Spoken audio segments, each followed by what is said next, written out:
انسان کے اس دنیا میں قدم رکھنے سے لاکھوں سال پہلے کا وقت تھا۔ زمین آج جیسی حسین اور روشن نہیں تھی۔ ہر طرف گھنے تاریک جنگل، ابلتے ہوئے لاوے کا دریا اور خوفناک پہاڑ تھے۔ سورج کی روشنی ان گھنے جنگلوں کو چیر کر زمین تک نہیں پہنچتی تھی۔ زمین پر صرف سرسراہٹ، گرج اور ایک عجیب خاموشی کا راج تھا۔ اللہ تعالیٰ نے اس مخلوق کو پیدا کیا جسے آج ہم جن کہتے ہیں، مگر یہ عام آگ کے نہیں تھے۔ قرآن میں اسے نار سموم کہا گیا ہے۔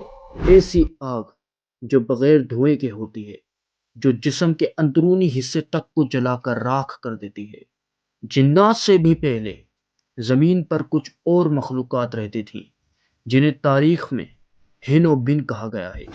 کچھ روایات کے مطابق یہ انتہائی بد شکل، وحشی اور خوفوار مخلوق تھی، جن کے دھڑ جانوروں جیسے اور چہرے خوفناک آگ جیسے لپٹ کے تھے۔ جنات نے زمین پر آ کر ان ہن و بن کو شکست دی اور انہیں سمندروں کی گہرائیوں میں دھکیل دیا۔ اب پوری زمین پر جنات کے قبائل قابض تھے۔ ان قبائل کے سردار اتنے طاقتور تھے کہ ان کی ایک چیخ سے پہاڑ تھک جاتے تھے۔ شروع میں جنات نے اللہ تعالیٰ کی عبادت کی، لیکن آہستہ آہستہ ان میں طاقت کا نشہ اور حکومت کی ہوس پیدا ہو گئی۔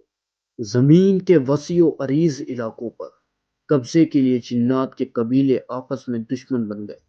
جب دو بڑے جنات کے قبیلے آپس میں لڑتے تو منظر قیامت خیز ہوتا۔ وہ زمین کے اندر سے تپتا ہوا لاوا نکال کر ایک دوسرے پر پھینکتے تھے۔ ہواؤں میں اڑتے ہوئے ایک دوسرے کے وجود کو چیر پھاڑ دیتے۔ جنات کے قتل عام اتنے ہولناک تھے کہ ان کے وجود سے نکلنے والا نیلا اور سرخ گرما گرم مادہ دریاؤں کی طرح بہنے لگا۔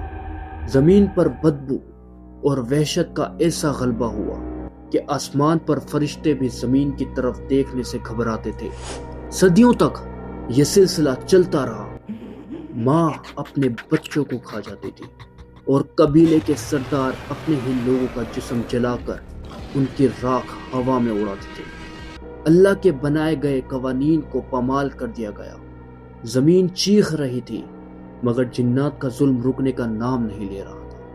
اس خوفناک فساد کے درمیان ایک ایسا جن پیدا ہوتا ہے جو دوسروں جیسا بالکل نہیں تھا۔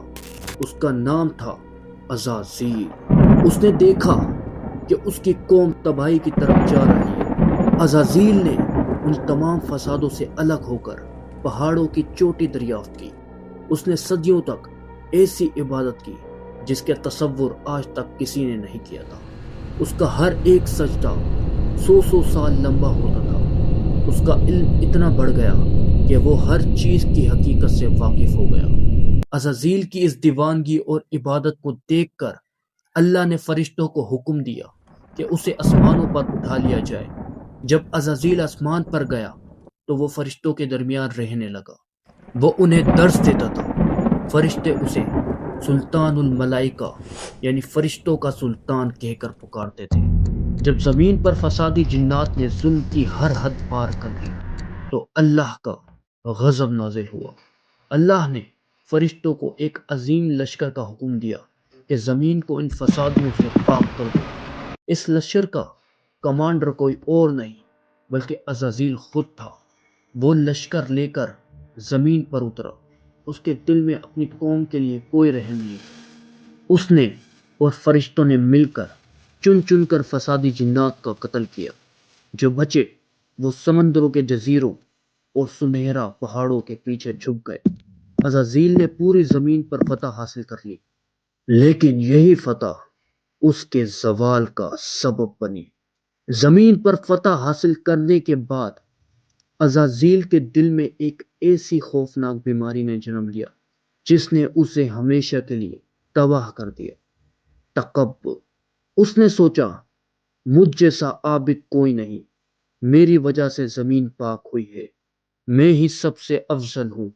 پھر وہ لمحہ آیا جس نے اس کے اندر چھپی آگ کو باہر نکال دیا۔ اللہ تعالیٰ نے فرشتوں سے فرمایا، میں مٹی سے اپنا نائب بنانے والا ہوں۔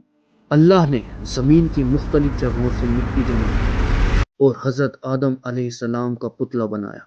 وہ پتلا خشک مٹی کا تھا جو بجتا تھا۔ صدیوں تک وہ پتلا یوں ہی رکھا رہا۔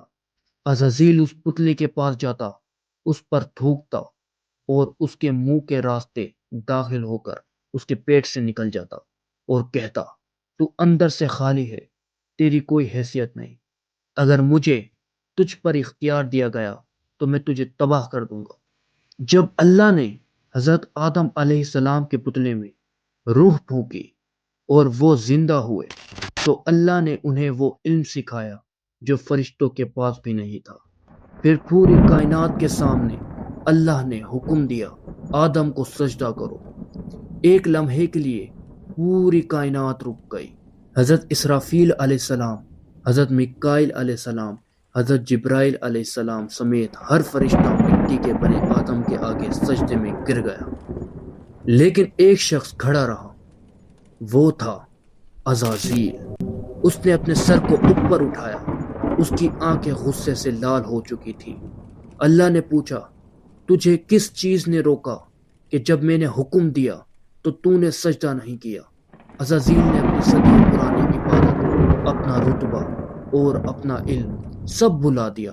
اس نے تکبر سے کہا، میں اس سے بہتر ہوں، تو نے مجھے آگ سے پیدا کیا اور اسے مٹی سے، میں آگ کا انگارہ ہوں اور یہ زمین کی دھول ہے۔ اللہ نے اس کے اس خوفناک غرور پر فرمایا، نکل جا یہاں سے، تو مردود ہے اور تجھ پر قیامت تک میری لعنت ہے۔ اس کا چہرہ جو کبھی نور سے چمکتا تھا انتہائی خوفناک، بد شکل اور تاریک ہو گیا۔ اس کے سر پر سے نور کا تاج چھین لیا گیا۔ وہ عزازیل سے ابلیس یعنی شیطان بن گیا۔ اس نے اللہ سے کہا، مجھے قیامت تک کی مہلت دے، میں اس آدم کی اولاد کو تیرے راستے سے بھٹکا کے چھوڑوں گا۔ اللہ نے فرمایا، تجھے مہلت ہے، لیکن جو میرے سچے بندے ہوں گے ان پر تیرا کوئی زور نہیں چلے گا۔